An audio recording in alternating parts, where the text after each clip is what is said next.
I'm Angela. And I'm Paige. Join us as we dive into our obsession with true crime, history, and mysterious stories. We'll explore the intricate details of the corrupt, the cruel, and the calculating. We assume no responsibility or liability for any errors or omissions in the content of this episode. The Corrupt Podcast is based on the facts and our opinions of the case. Listener discretion is advised. Welcome to the Corrupt Podcast. We're diving into one of the most mind-bending conspiracy theories, the Montauk Project. This story has it all: time travel, secret experiments, teleportation, mind control, government cover-ups, and possibly even contact with aliens. Head on over to patreon.com/corruptpodcast to join the Corrupt crew. Patreons get early access, behind the scenes, and bonus content. The link is in the episode notes as well. Shout out to our newest Corrupt crew member, Cody. Thanks for joining the crew, Cody. We also wanted to give a shout out and our thanks to Amy over at the Montauk Library. Amy shared information that helped with the research of this episode and gave us permission to use photos from the Ed Kraske Montauk Air Force collection at the Montauk Library.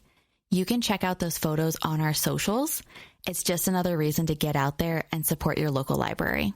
Let's do this. Let's get into Montauk. The conspiracy theory begins with a whistleblower, Preston B. Nichols, and his alleged time at the Montauk Air Force Station. Preston was born on May 24th, 1946, on Long Island, New York. He claimed to have degrees in electrical engineering, parapsychology, and psychology, but the jury is still out on if he actually obtained those degrees. In 1992, Preston, with the help of co-author Peter Moon, released a book titled The Montauk Project: Experiments in Time. The 156-page book is either a chronicle of Preston's time in a top-secret time-bending military operation or an amazing piece of science fiction. We'll be back to Preston, but let's jump 50 years back in time to chat about the Montauk Air Force Station. In 1942, the Camp Hero military base was commissioned in Montauk, New York. On the eastern side of Long Island, the coastal base was part of a network of bases known as the Eastern Defense Shield. This network was strategically placed to defend Boston, New London, Providence, and New York City. There has been a military base of some form on Long Island dating back to the American Revolutionary War. During World War I and World War II, the military continued to expand in the area with a new 167-acre Camp Hero base. Camp Hero was unique. To avoid detection during World War II, it was built to look like a New England fishing village. The actual operations were underground with the heavy artillery hidden. One building, which appeared to look like a church on the outside, was actually a gym on the inside. By 1942, German U-boats were attacking American vessels along the Atlantic coast. 2 concrete-poured and underground bunkers overlooking the Atlantic Ocean were installed. These bunkers contained massive naval guns. The combination of location and heavy artillery installed at Camp Hero allowed the military to watch the coast and shoot into the ocean with extreme accuracy. Today, the guns have been removed, but the concrete structures remain at Camp Hero. After World War II, Camp Hero was placed in inactive status, where it would stay for the next 4 years. In 1951, the U.S. Air Force 773rd Control and Warning Squadron took over the base and renamed it the Montauk Air Force Station. The Army would also share the base for their anti-aircraft artillery training. The base had evolved into part of a permanent radar defense network. With the Cold War ongoing in 1958, the pretense of a New England fishing village was dropped. An 85-foot-high concrete tower was installed to house an AN FPS-35 radar tower with antenna. There were only 12 AN FPS-35 radars ever made, and the one at Montauk is the only one remaining today. The high-powered air defense radar was the lead radar in a system of smaller radar towers in the area. The system was used to detect and track air traffic over a long distance and provide an extra 30 minutes of warning time in the event of a nuclear attack. The antenna, which weighed around 70 tons and is 126 feet long, had notoriously bad bearings, which would be the reason 12 were only made. When the bearings went out, it felt like an earthquake in the tower, and it took a team to replace the bearings in that 70-ton antenna. The radar continuously swept over the area every 15 seconds. This meant that the community living in Montauk between 1962 and 1979 heard a zzz buzzing sound on their radio and television every 15 seconds as the giant radar revolved through. Can you imagine how annoying that was for them? I mean, yeah, very annoying. Every 15 seconds in your TV show. Was it like for 17 full years they heard this every 15 seconds? From 62 to 79. Your radio's playing. Zzzt. At that point, I would move. And then the song's back. Zzzt. I'd move. Pack up, family, we're leaving. Because I ain't listening to that. That's it. That's where I draw the line. In 1955, a package arrived at the U.S. Office of Naval Research.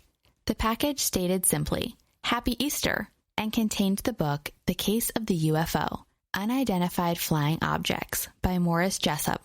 The book had handwritten notes with math and physics equations in the margins. Based on the ink and handwriting style, the ONR determined that the notes were from 3 different people. The book margins had a discussion between the 3 note makers, and their agreement was on the fact that the author was too close to the truth about aliens, and that something had to be done about the author Morris Jessup.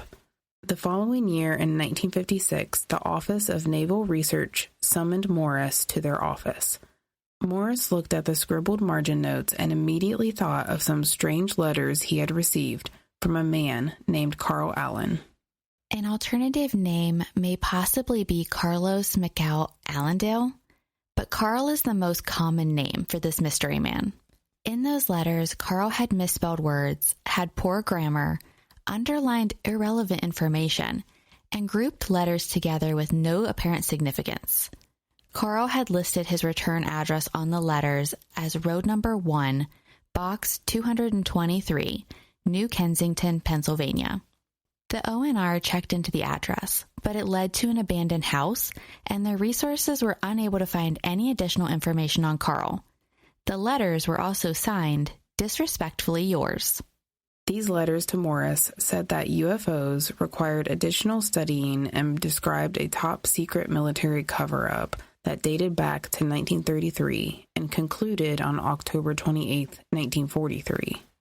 In 1933, Albert Einstein and Nikola Tesla worked together at Princeton University on the unified field theory. They were hoping to make objects invisible. This was especially important as World War II was on the horizon. Imagine the upper hand the U.S. would have had with an invisible naval ship. I mean, my mind immediately goes to Wonder Woman. She had an invisible jet. Did she have the upper hand? Of course she did, right? Yeah. She was a god. Sure. The ONR became involved in 1940, providing the Brooklyn Naval Yard as a place to test making naval ships invisible. The first attempt with Nikola Tesla in charge was a success. Using an unmanned small boat and electromagnetic coils on 2 other ships in the yard, the experiment made the small ship disappear from the naked eye and radar. Nikola moved too slowly in his next experiments to prove that the invisibility would be safe for human passengers. Nikola was pretty sure that it wasn't safe for humans, actually, but he would be replaced by a new head scientist, Dr. John von Neumann. Under the charge of Dr. Neumann, the project was renamed to the Rainbow Project, or the more commonly known Philadelphia Experiment. The first official test of the Philadelphia experiment occurred on July 20th, 1943. The Navy destroyer USS Eldridge was docked at the Philadelphia Naval Base when it was selected for an experiment in making the crew and ship invisible to avoid enemy detection during the war. According to Preston Nichols, the Montauk Project experiments in time.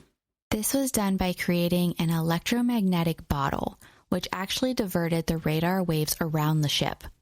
An electromagnetic bottle changes the entire electromagnetic field of a specific area, in this case, the field encompassing the USS Eldridge. The ship disappeared for 15 minutes before returning. The experiment was only partially successful because the electromagnetic field made the Eldridge invisible to the naked eye, but not from radars. Some of the crew members were nauseous when they returned, but others suffered from more severe psychological issues.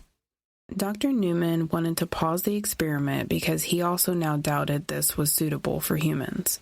He pushed back, fighting for more testing before a repeat experiment to ensure the safety of the crew. The U.S. Navy wouldn't accept a delay due to the war, and a deadline was given as August 12, 1943. The second experiment focused on making the ship invisible both to the naked eye and on radar. This experiment took place on the deadline of August 12, 1943, and it went horribly off plan. The USS Eldridge disappeared from its shipyard in Philadelphia, and several minutes later arrived at the Naval shipyard in Norfolk, Virginia, 100 miles away, before it arrived back in the Philadelphia shipyard.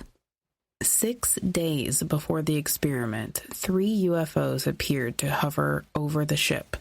At the same time, the ship disappeared and reappeared. One of the 3 UFOs was sucked into the portal and ended up underground at the Montauk Air Force Base. The Eldridge was the stuff of nightmares when it returned. Some of the crew was split in half, with their bones and bodies fused into the steel of the boat. Some of the crew developed a mysterious illness, and others just simply went mad. Carl Allen was a witness to the event from another boat, and Preston says that this event opened a rift in time, which allowed the capability to travel through time and other dimensions. In his book, Preston had this to say about the crew members that did survive. They had left the physical universe and had no familiar surrounding to relate to. The crew were subsequently discharged as mentally unfit after having spent considerable time in rehabilitation. The status of mentally unfit made it very convenient for their stories to be discredited. There was a third attempt in the Philadelphia experiment in October 1943. The boat was left unmanned this time, but after a large amount of damage was found to generators and cables, the experiment was canceled.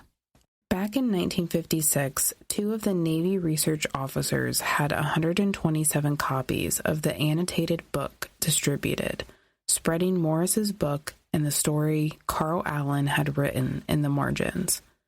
Morris became obsessed with figuring out who the other 2 people were that wrote in his book. So obsessive, it overwhelmed him, and he committed suicide in 1959. Conspiracy theorists believe if the Navy didn't have knowledge of the Philadelphia experiment, why would they continue digging to try to figure out who Carl Allen was or what Morris Jessup knew? Morris had connected a hose from his exhaust pipe into his car to commit suicide. However, to fuel the conspiracy fires, Morris was not taken to a hospital, and no autopsy was performed. First responders also reported that he was still alive when they arrived. His death was reported as a suicide, but it does seem suspicious, even with a failing marriage and sinking book sales. Unfortunately, it is now believed that Carl had been the only person to write in the margins, but he did it in a way to lead others to believe it was 3 different people. If this was the case, why didn't Carl just state that to begin with, is what I question. Well, is it Morris or Carl that you're questioning? Because Morris is the one that committed suicide. Yeah. Carl is the person that wrote in Morris's book, but we never find out who Carl is. Like annotated. Mm-hmm. And then Morris was like... He hunted and hunted and hunted to try and figure out who Carl was. Law enforcement says that, his marriage was breaking up. He's got book sales that are dwindling, like he's not making any money. He's really depressed. He committed suicide. Conspiracy theorists on the flip side say that's not a good enough reason. Somebody silenced him. So they never met Carl. Nope. Carl was nowhere. We don't know who Carl is. Okay. He just mails the book to the ONR, and then the ONR employees make copies of it and distribute it. And that's really how this conspiracy theory gets started. Okay, I'm just trying to unpack this a little bit. Wasn't it Morris, though, that identified 3 different people wrote it, right? Yeah, I believe it's supposed to be different colored ink and different handwriting in the book. So the ONR officers look at it and they think there's 3 different people who were annotating in the margins, highlighting things. They would, I say they, but Carl underlined letters that would make you think like this, first letter begins with a B and the second letter is an A. But then when you put all those letters together, they don't actually spell anything. Like nothing actually makes sense from it. He was dyslexic. Or he's just, whoever Carl is not mentally sound. So he's just highlighting things that maybe make sense to him in his head. Doesn't make sense to anybody else. There's no secret code. Mm-hmm. Or if it's a secret code, this is so off the charts that nobody can guess and figure out what the code is. Yeah. They show Morris the book, his own book, right? And Morris remembers these letters that Carl had sent to him. Mm-hmm. But then he spends the rest of his life trying to track down Carl. Okay. I don't know what I was thinking. There's Carl, there's Morris, there's all these officers at ONR. All of these people trying to figure out why this book is annotated this way, and nobody can make heads or tails of it. Yeah. Then they copy it, distribute 127 copies, and still nobody can figure it out. And then they send it to ONR, and that states Happy Easter. Supposedly Carl sends it to the ONR and just says Happy Easter. Mm-hmm. Okay. In 1955. Got it. It's clear as mud. According to Preston Nichols, he was a researcher at the Montauk base beginning in 1971. And after his memory started to return, he decided to release his own book on the tangled web of his experience at the Montauk Project. Preston was living on Long Island in 1971 and working as an electrical engineer. He had received a grant to disprove the existence of mental telepathy, which delighted Preston because he did not believe in the paranormal. Within 3 years of his research project, Preston not only believed in the paranormal and telepathy, but also had noticed that his test subjects were unable to work at a certain hour every single day. Preston thought that the psychic's thoughts were jammed due to an electrical interference. This was confirmed when he discovered a frequency cycle of 410 to 420 megahertz at the same time every day. So he placed a modified homemade TV antenna on top of his car, attached it to a VHF receiver, and drove around the island. Then he followed the signal to a giant radar reflector at the Montauk Air Force Base. The base was still operational in 1974, so Preston wasn't able to enter the base, but he did continue his research on the matter. Can you imagine seeing somebody strapping a homemade TV antenna attached to a receiver? I'm assuming the receiver's in his car, I hope, and driving around the island. Can you just picture seeing that guy driving around? Especially like back in those days, right? It's just another day in the neighborhood. Like, it's fine. Yeah. Like, I don't know how I would feel, back in those days. Maybe it would feel like it would be normal. I don't know. Probably not. It goes hand in hand with your TV going zzzt every 15 seconds. It's fine. Just ignore it. Look the other way. There's a dude with a TV antenna strapped to the top of his car roof. Yeah, at that point, it'd be insane. But I wouldn't know because I wouldn't live there. I would move.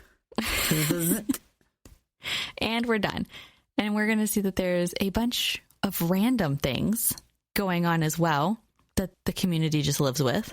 I feel like they're used to it. They must be, right? Yes. The Montauk people in that area. We're like, oh, yeah, that's just Preston just doing some research. He's just doing some research with his psychics. Yeah. In 1981, the 773rd Division was deactivated. The radar was taken offline, and the Camp Hero land transferred to the state of New York. It was 1984 when Preston heard that the Montauk Air Force Base had been closed down. he drove over to finally solve the mystery of his test subjects becoming jammed during his last 13 years of research. When he arrived at the Montauk base, Preston found the place in disarray. The front gate was wide open. Every door and window was also open. Inside it was chaos. Papers, furniture, and equipment were thrown around everywhere. Preston found a man living inside of the remains of some high-voltage equipment. When the man saw Preston, he was terrified, having apparently recognized Preston as the person in charge for a project at the Montauk base. Preston had no memory of running any projects at the air base, but the man insisted Preston had been in charge. Even stranger, the man told Preston about an experiment that had gone wrong, opened a portal to hell, and released a monster into the building. MK Ultra had been called in to deal with the aftermath and cleanup. Are we getting Stranger Things vibes yet?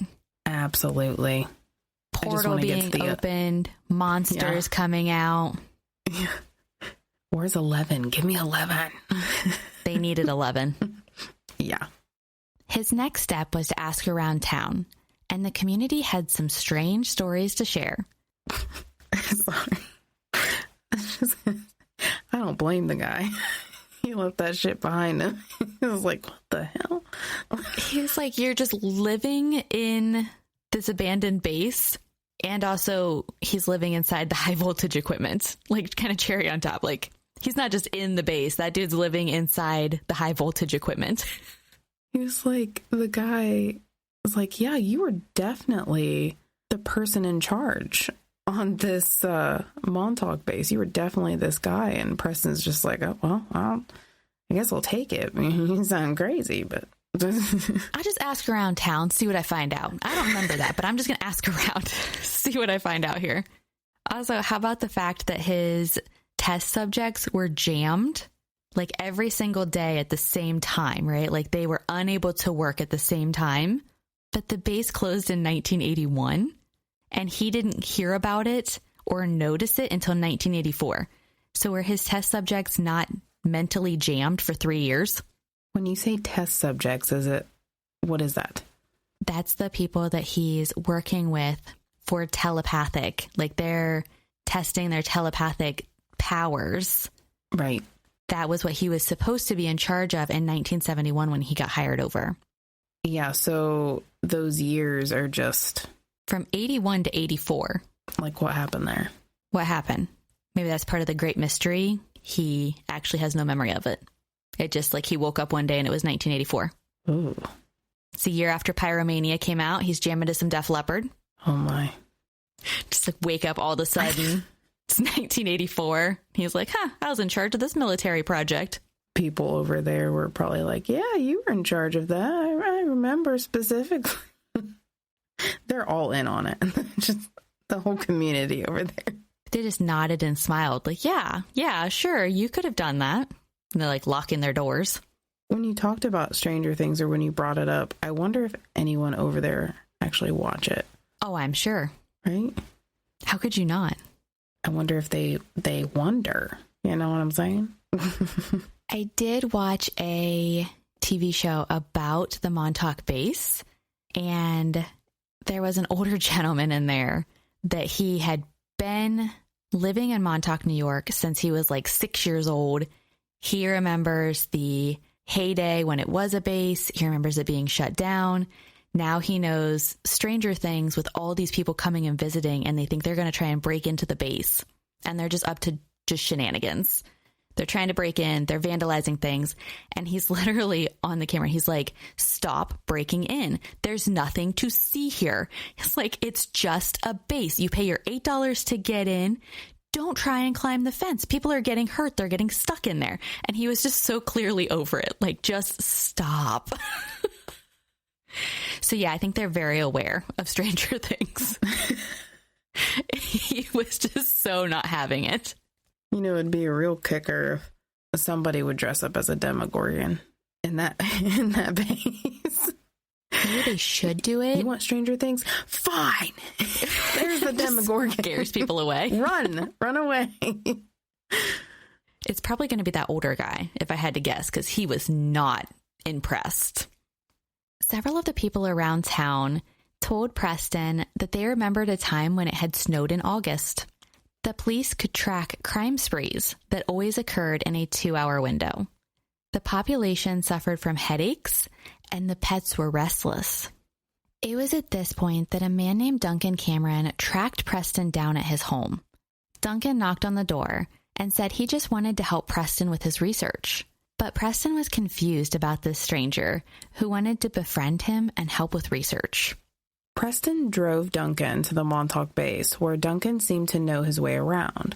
But the strangest part was when the two men walked into the transmitter room. Duncan immediately went into a sort of trance when he talked endlessly about his programming to find Preston, become friends, destroy Preston's research, and then murder him. Having said the plan out loud, Duncan was now somehow free from the programming mission to kill Preston, and the two men set out to solve the mystery. Duncan discovered, among other things, that he was a powerful psychic. It would take Preston until 1990 to recover his dormant memories on what the two men now called the Montauk Project. This is where the story becomes incredibly strange. Preston had spent 6 years digging into the secretive Montauk Project without even knowing what his role was. He began to fear for his life and decided the time had come to let the public know of the project. So he held an unplanned lecture and spoke with an unidentified U.S. senator. You should have said when the story becomes stranger. Opportunity missed. Sorry.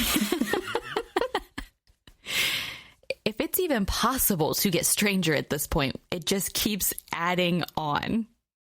In an attempt to jog his own memory and or go back in time to actually see for himself, Preston made a Delta T antenna, which he installed on the roof of his laboratory.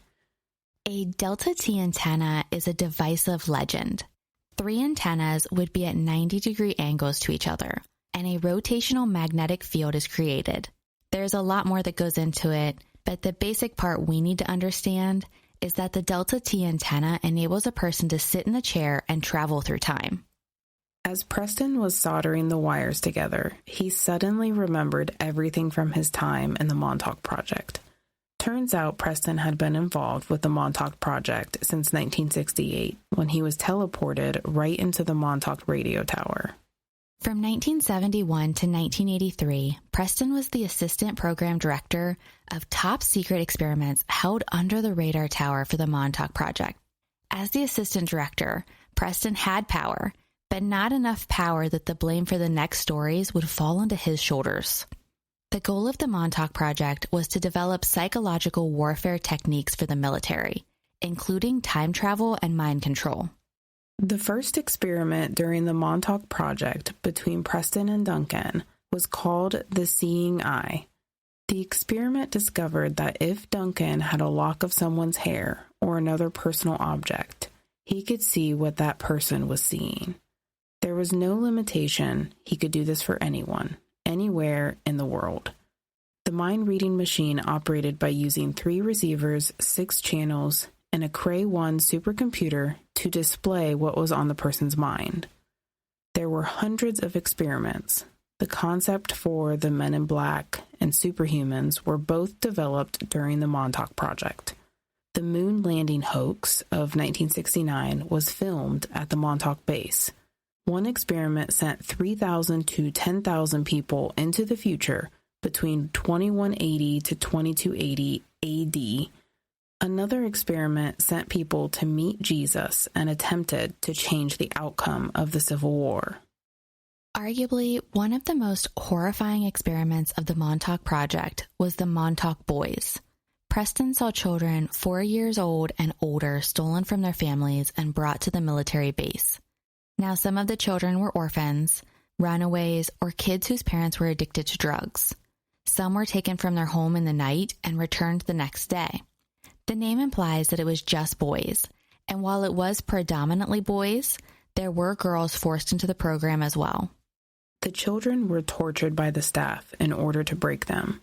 They were beaten and held underwater almost to the point of drowning.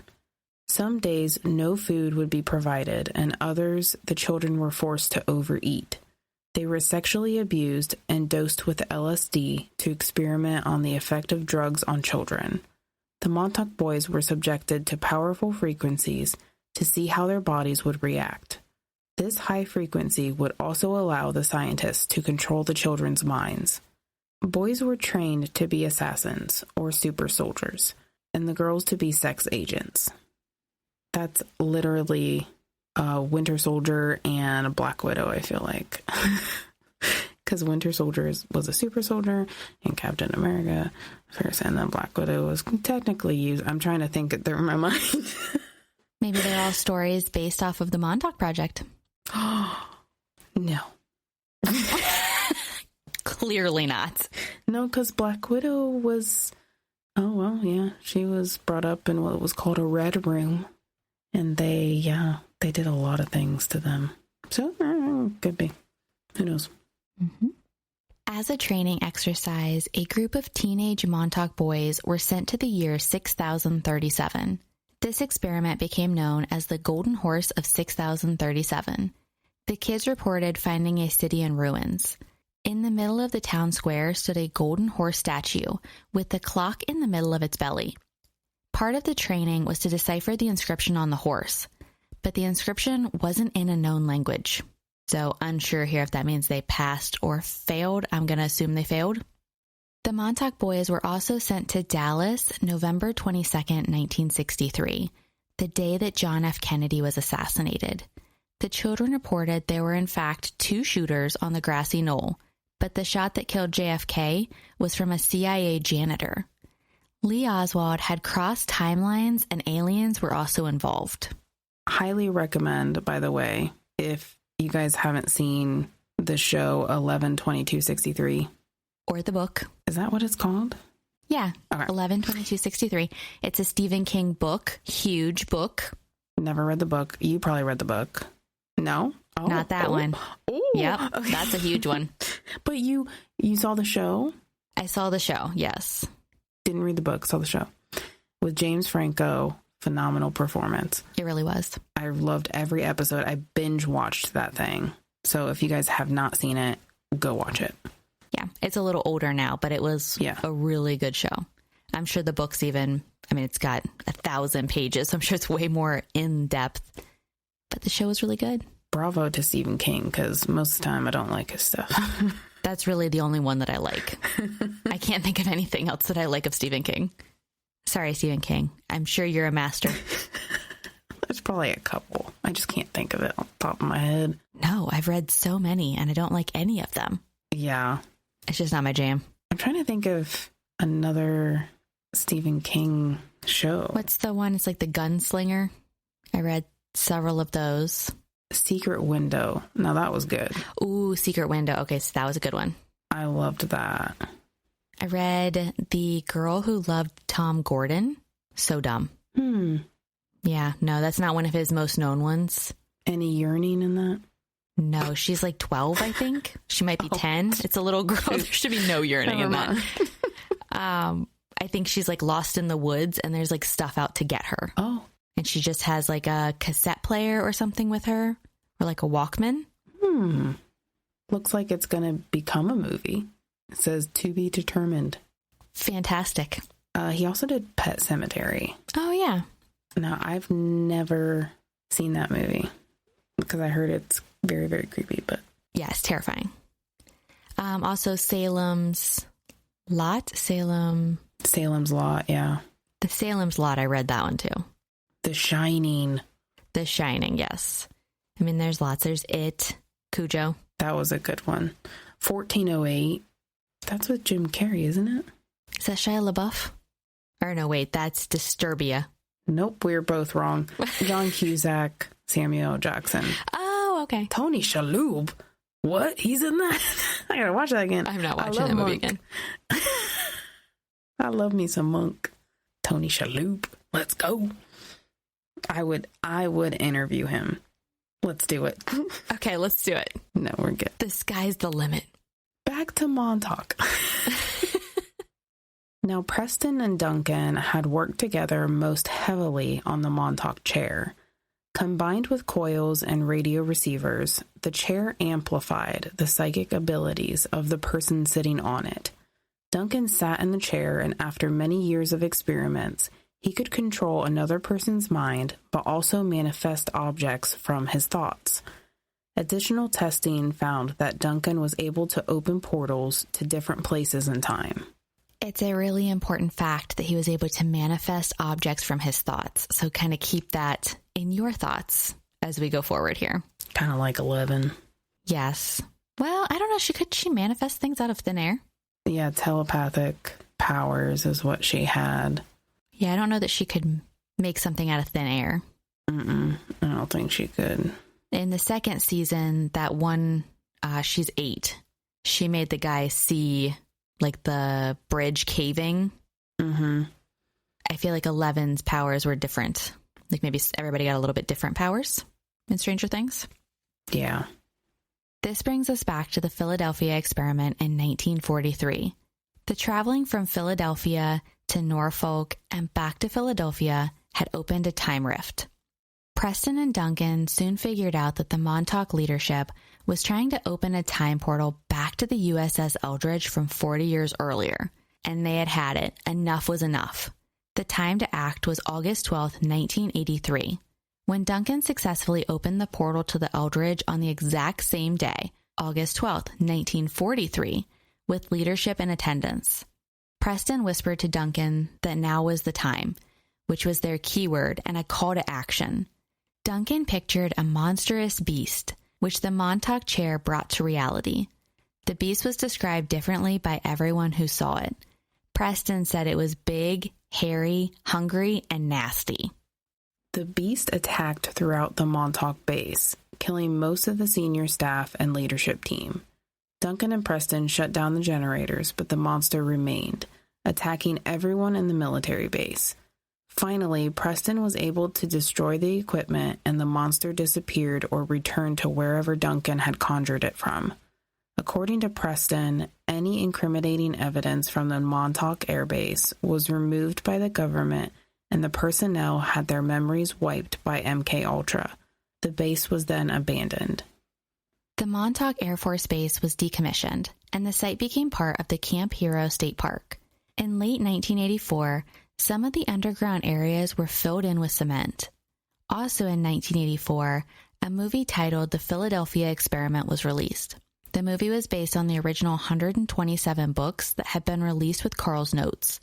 A 57-year-old man named Al Bielek saw the movie, and it caused his own repressed memories to surface. Suddenly, Al remembered both the Philadelphia experiment and the Montauk Project.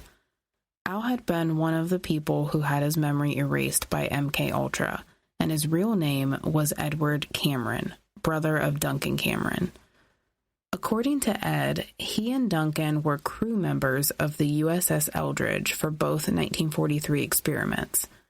Ed was able to fill in some of the blanks on how the Philadelphia experiment operated. American engineer and electrician Nikola Tesla had created the equipment for the experiment, and the Cameron brothers had worked in the control room with the Tesla's generators and coils to power the electromagnetic fields. So wasn't Duncan from the 1970s timeline? Is Al stating Duncan was originally from the 1943 timeline? Yep, we're going to get to that. Okay. There's some time bouncing around here. Yeah. Just hold tight. The brothers supposedly start together in 1943. Okay. And then they're going to bounce all over the place. They get stuck in that rift that supposedly occurred. They travel through time and space. They sure do. Ed and Duncan had weathered the first Philadelphia experiment test in July 1943 just fine. Where some crew members became sick, the brothers were in the control room and felt no adverse effects. They were in the same control room on August 12, 1943 for the second experiment, but they could see within 5 minutes that this test was having serious negative effects on the crew members. Remember, the crew was fused into the walls when the ship returned. Terrible way to die. Oh, yeah, it's horrible.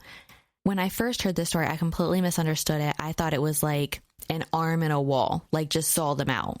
And then the more research I did into it, I was like, no, they mean like their bones are fused into the ship. Like there is no cutting them out. They are one with the ship now. Wouldn't the ship be wooden? No, this would be steel. It's a Navy ship. I think maybe I'm thinking like back in the pioneer days more. This is World War II. This is not the Pilgrims. You know me and Pilgrims. Don't you love how I picture things? Don't you just love my imagination? Wait, weren't they wooden? Over there like, they were steel? The crew members would have much preferred them to be wooden. Yeah. I don't know. I think you're still dead. Like, if your head is fused with wood, you're still dead. Well, yeah, because you would be, like, impaled, by something within your body. It was body parts sticking out of the walls and, like, in the ship. So, yeah, just for clarification here, that's what the brothers were seeing on their second experiments. Definitely some serious effects that the other crew members were seeing. Mm-hmm. The brothers tried to help the other crew members by turning off the equipment, but it didn't help and it didn't save anyone. Their only other course of action was to jump off the ship into the water. The only problem is that when they jumped off the ship, they did not land in the water, but into a void and then ended up in the year 2137. In a 1990s lecture, Ed said, "When Duncan and I jumped overboard off the ship the Eldridge in hyperspace, we didn't know what was happening and where we were going, or if we were going anywhere, except of course into the water. We expected to hit the water in the bay and swim ashore, but no water. We never hit it. We kept falling and falling for quite a period of time." Okay, so this just reminds me of Thor Ragnarok, when Doctor Strange sent Loki into a portal and he was like falling the entire time. Doctor Strange and Thor were like casually talking, okay, and he was falling inside this portal the entire time. And Doctor Strange then brings Loki back from the portal and like he says, "I have been falling for 30 minutes. Have you seen this movie? I've seen this movie. The brothers woke up in a hospital bed in a room that was definitely not 1943. There was a color TV and the hospital technology was significantly more advanced. After asking to see a map, the brothers were stunned to see that most of California and Europe was underwater and the Great Lakes had merged into one giant lake. Do we think the future would even have a map? Because even the time like we are living in right now in 2025, you ask for a physical map and people would be like, what? Like, here's the current location on my phone. Do we think they just pulled up like a hologram of the map? I know, my mind went there too. Yeah, if they're so far in the future, surely it's not even a phone. But wouldn't they be confused on like what that would be called? Would they even know what a hologram would be called? Would they be like, I don't know, they just pulled up a map, it was floating? I would assume somebody in this year described it to them. Like, oh yeah, this is a hologram. That's a color TV. Yeah. Because like, even if you just go back to just the basics there, it's a color TV. Ah, Ed and Duncan, just be more descriptive. The hospital staff informed the brothers that a third world war in 2025 had damaged the Earth, and the population was now down to just 300 million people. God, I hope that doesn't happen. I have no words, because I just don't think any of this happened.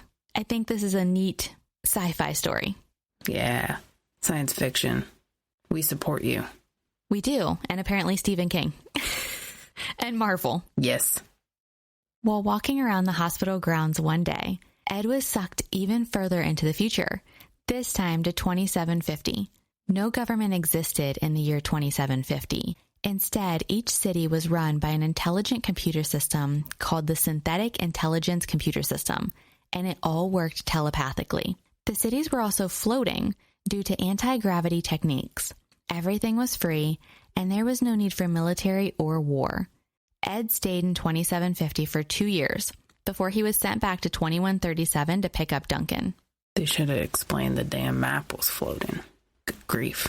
He's very specific about 2750. He must have liked it there. It seems like maybe he spent more time in 2750, whereas Duncan got left in 2137. Yeah.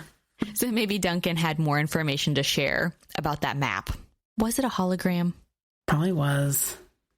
The brothers eventually fell through the tunnel and landed exactly 40 years in the future from when they disappeared on August 12, 1943 to August 12, 1983. Or 154 years in the past from 2137, however you want to think about that.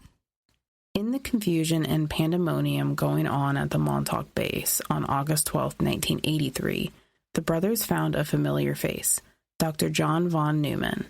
Dr. Neumann had been working on the Montauk Project since Ed and Duncan's time. The doctor actually died in 1957, but somehow in this time-warped mess, he was still alive and at the base to give them directions in 1983. Dr. Neumann told the brothers that he had been waiting for their arrival, and they needed to go back to the Eldridge to turn off the generators, which would save some of the crew and end the experiment. Ed and Duncan traveled through time on Dr. Newman's advice and shut down the equipment. They completed the mission, but then they were split up. Neither brother could remember why they were sent to different times, but Ed went back to 1943 and Duncan stayed in 1983. And I think that kind of goes back to answer your question about Duncan being there in the 70s. The timeline, yeah. They're all over the place with the timeline. Duncan ended up in the wrong timeline, though, and his body began to age rapidly. The Montauk Project used another experiment to kind of save Duncan's life. Using more time travel, Montauk personnel contacted Duncan and Ed's father, Duncan Cameron Sr., in 1947. Duncan Sr. was advised to have another son to save Duncan Jr.'s life. So he did, and in 1951, a second Duncan Jr. was born. Here the timeline completely loses me, though. They contact Duncan Sr. in 1947 and recommend that he has another child. 50-50 shot on having another son. Also, in the first timeline, Duncan Jr. and Ed were already adults. They were on the boat in 1943, and now a second Duncan is born in 1951? How do you explain that to the neighbors? Also, if the first Duncan wasn't in his timeline, why not just send him back to his own timeline to heal? They seem to be doing a lot of time travel at this point. Why stop now? I have no answer for that. That's very valid. Like, just put him back in 1943. Yeah. You just hobbled to 2 or 3 different times here. Let's just send you back to another time. Be no problem. Right, because they went 4 years later to 1947 and was like, yeah, can you actually have another kid? We're gonna need you to have another kid. We're gonna wait for the process of 9 months of pregnancy here. Just let's go through all of that. Even more than that, because in 1963, when the second Duncan was 12 years old, the Montauk Project forced the new soul out and transferred the adult Duncan into the new body. What happened to that first soul is never explained. Mm-mm. So they waited, depending on our time jumping here, possibly 13 years. This brings us to Ed Cameron and how he became known as Al Bielek. Ed also had a strange return from time traveling. He was recruited by the Montauk Project and traveled to Mars on several occasions. He also worked on a research station in 100,000 BC. Eventually, the Montauk Project regressed his age until he was a 9-month-old baby and sent to 1927. Instead of keeping him in the same family, Ed was given to a family who had recently lost their baby. He was raised as Al Bielek and forgot all of his prior life until the 1984 Philadelphia experiment movie. Why not place Edward the baby with Duncan Sr.? Even if he had regressed back to a baby in the 1943 timeline, that would have only made him 8 years older than the second Duncan who was born in 1951. Nothing makes sense. Nothing. Except maybe MK Ultra getting involved in wiping everybody's memories? Because in theory, they didn't want Ed/Al to have those memories back. And if it hadn't been for that movie, he would have remained ignorant. So maybe that's why. That's true. The Montauk Project was the inspiration behind the Netflix show Stranger Things. Stranger Things first aired on Netflix on July 15, 2016, which ignited the Montauk Project story again. The Montauk boys were definitely the inspiration for Eleven's experience in the first season.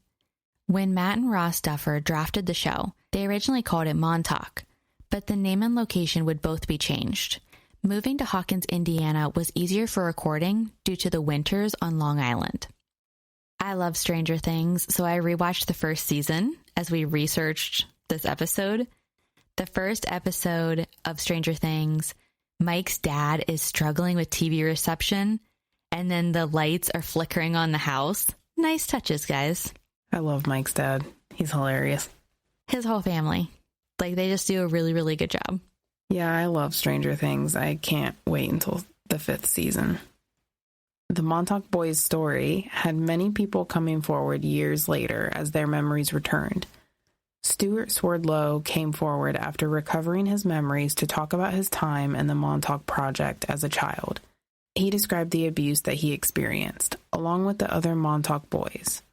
Stuart was taken from his bed and kept for days at a time, then placed back in his bed.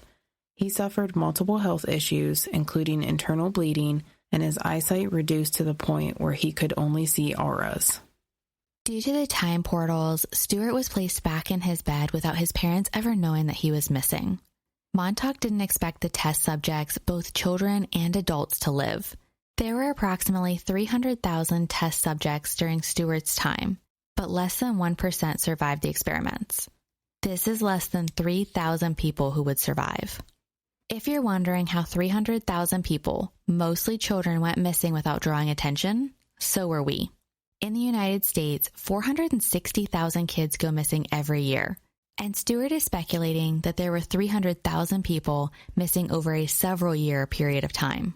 So that doesn't seem too far off base that the military could kidnap the children without drawing attention. The number of American children reported missing also far surpasses all other countries. For example, Canada estimates 45,000 kids go missing per year, Australia 20,000 kids, and the UK 112,000 kids. That leaves the US with 4 times even the UK numbers. These children were not just kidnapped, but there may have been misunderstandings on the children's location or runaways. Can we move to Canada or Australia? Yeah, what's going on that Canada has 45,000 kids missing a year, Australia has 20,000? Now, if you're thinking population, we have way more kids in the US. So maybe it is proportional. It just seems like that's 460 kids in the US every year that go missing. Like we said, some of it's misunderstandings. Dad thought that they were picking up the kid. Mom thought they were picking up the kid. Nobody knows where the kid is. It gets reported to the police. That counts, but that is a staggering number. Yeah. Stuart explained that female energy absorbs, but male energy reflects out, making the boys more powerful and sought after for the project. Several boys together made a burst of power that could open a wormhole. A wormhole is a portal in the same reality, and this is how Stuart was kidnapped from his bed. This is different from a vortex. Once opened, a vortex could take you to another reality. As an adult, Stuart struggled to determine what was happening in the real world versus what was in his head. He married and became a public speaker about the challenges of living in the aftermath of the Montauk Project. At a 1999 Florida conference, Stuart confronted Al Bielek in front of hundreds of people. Stuart demanded that Al tell everyone that his involvement in the Philadelphia experiment was a lie. But Al wouldn't back down, and the two men almost came to blows. If you want to know more about the DNA makeup of Stuart, he says that he has DNA of a dolphin, bear, 5 different alien groups, golden-winged lions, and Peter the Apostle. Wow. Definitely. Wow. And he knows it all. Another man, Joe Lafreno, came forward in 2020 as another Montauk boy. Joe said that he was hypnotized in 2018 when the memories of his time at Montauk came flooding back to him. In 1981, when Joe was 12 or 13 years old, he was lured by a local boy who asked if he wanted to ride a bike to the base with him. The boy took Joe to the 2 men in regular street clothes at the base. Once he was kidnapped into the Montauk Project, Joe remembers being hooked up to wires and experimented on like an animal. He estimates there were 50 other children with him at the time, but not all of them lived. In 1998, Andy Perro came forward with information about his time as a Montauk boy. In Andy's case, his parents seem to have been aware as his father was a commander of a naval base. Andy suspects that his torture began when he was 2 years old, and he was programmed not to think or have fear. Andy also saw women and children exchanged to gray aliens for breeding experiments in exchange for alien technology. Andy was part of the Montauk chair experiment, traveling through wormholes back to the 1940s to deliver communication devices and weapons to assist the aliens in winning World War II. In 1996, the Department of the Navy Office of Naval Research made an official statement on the Philadelphia experiment. The statement explained that every time there was a popular science fiction book out, they were just simply overwhelmed with questions about the Philadelphia experiment. According to the ONR, Morris Jessup received letters from Carlos Miquel Allendale about the Philadelphia experiment. After the ONR received the book with anonymous notes in 1956, 2 officers took personal interest in the book and made 25 copies in their spare time. The letter concludes, ONR has never conducted any investigations on invisibility, either in 1943 or at any other time. And in parentheses it says ONR was established in 1946. In view of present scientific knowledge, ONR scientists do not believe that such an experiment could be possible, except in the realm of science fiction. Corrupt crew members can find the full statement on our Patreon. Just as a reminder, it's free to join. This statement just pushed me into believing that the Philadelphia experiment or something like it actually happened. In parentheses, them saying ONR was established in 1946. That part got me.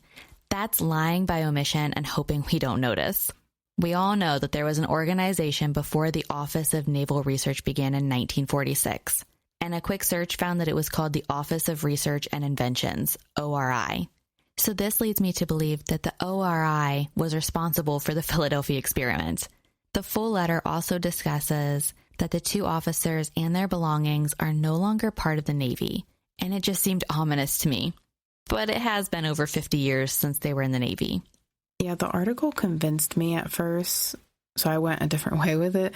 But then my mind started to question the idea of ONR using a very good cover-up story, so I'm on the fence. Do we want to discuss that we found 127 copies that were made, but the ONR statement says 25? Just forget about that other 102 copies. They don't exist. The whole thing, like, whoa, no, the ONR has never been involved. We were formed in 1946. Okay, cool, but there was definitely another organization before it was called the ONR. Mm-hmm. It's a lengthy statement. Like I said, you can find it all on our Patreon. Read it for yourself. We want to know what you guys think. Do you think this is a cover-up from the ONR? Or are they just really tired of hearing people talk about the Montauk Project and the Philadelphia experiment? On June 23, 2008, the body of a hairless, beaked, and leathery raccoon-like animal washed up on the shores of Montauk. The animal, if we want to call it that, became known as the Montauk Monster, and it also became an internet viral sensation. It's possible that something went very wrong with the Montauk experiment, or it might have been a badly, strangely decomposed raccoon. Zoologists determined that it was a waterlogged raccoon that had lost its upper canine teeth and incisors. The soft tissue of the snout would also decay first, leaving a beak-like appearance. That's weird to me because the picture, I can obviously see his upper canine teeth. Can't you? That is very true. You definitely can see that. Do they mean like just the upper like skin portion? Because that's off. That looks off. It's like leathery, but also mangy because it's got like fur patches around its head. Mm-hmm. It also has hands like a raccoon, though. Yeah. It looks swollen, too. It looks buff. Like, this is the buffest raccoon I've ever seen. If this is a raccoon, it looks more like a dog with raccoon hands. Maybe it was by the water, right? So maybe it was like it's filled with water. That's why it looks buff. That's what zoologists say, yes, that it's waterlogged and the snout basically sloughed away. Yeah. How, though? That is the first one to go, I guess, is the snout. Who knows? Also, the fur. Yeah. It just looks like, I don't know, like a beefy dog at the shoulders, like the shoulders and the hands. Mm-hmm. It's got hands. It's got thumbs. Yeah, the paws don't look like a dog. Mm-mm. It's very odd. Definitely could be a raccoon or a wolf hybrid. I don't know. It's a Montauk monster. In 2011, Albie Lick died at 84 years old. He continued sharing his story by doing lectures and creating a website. In 2018, Preston Nichols died at 72 years old from multiple health conditions. The following year, Duncan died. Is this the first Duncan or the second Duncan? The second? The second Duncan? The second baby that they created? The 12-year-old?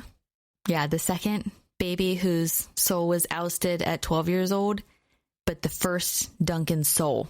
Oh, so the first Duncan technically died? Well, the soul went into the second Duncan, but the first Duncan's body died? First Duncan's body died. Where did the soul of the 12-year-old go? I don't know.